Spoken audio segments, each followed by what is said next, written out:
கல்யாண வீட்டுக்கு கத்திரிக்காய் கூட்டு ரெடி ஆயிடுச்சு. இலையில வச்சோடனே நம்ம பார்ப்போம் இது மாதிரி டேஸ்ட்டு கலரில் நம்மளுக்கு வரமாட்டேங்குதுன்னு. இது மாதிரி செஞ்சு பாருங்கள், எப்படி வருதுன்னு எனக்கு கமெண்டில் சொல்லுங்கள். கல்யாண வீட்டுக்கு கத்திரிக்காய் கூட்டு ரெடி. தயிர் சாப்பாடுக்கு, ரசம் சாப்பாடுக்கு, பிரியாணிக்கெல்லாம் இது சூப்பராக இருக்கும். இதை செஞ்சு பார்த்துட்டு எப்படி இருக்குன்னு சொல்லுங்கள். கத்திரிக்காய் கிரேவிக்கு ஒரு மசாலா ரெடி பண்ணிக்கிறேன். 1/2 ஸ்பூன் அளவுக்கு வெந்தயத்தை போட்டு வறுத்துக்கலாம். அதோட சேர்த்து வேர்க்கடலையும் போட்டு வறுத்துக்கலாம். இது நல்லா வறுபட்டுருச்சு. இதை அரைச்சிட்டு வந்துடலாம். நாட்டு கத்திரிக்காயை பார்த்து பிஞ்சுக்காயை எடுத்துக்கோங்க. அது 2 கட் பண்ணி லைட்டாக வதங்கினா போதும். ரொம்பலாம் வதங்க தேவையில்லை. இந்த அளவுக்கு வதங்கினா போதும். நல்லா வதக்கி எடுத்து வச்சுக்கலாம். கத்திரிக்காய் கூட்டுக்கு ஒரு தாளி போட்டுடலாம். 1/2 ஸ்பூன் சோம்பு, ஜீரகம், மிளகு, கடுகு இதெல்லாம் போட்டு ஒன்றா தாளிச்சிடலாம்.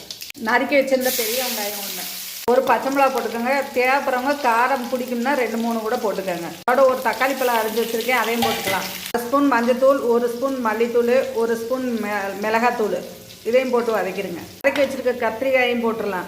அரைச்சி வச்சுருக்க பேஸ்ட்டையும் இதோட ஊற்றிடலாம்.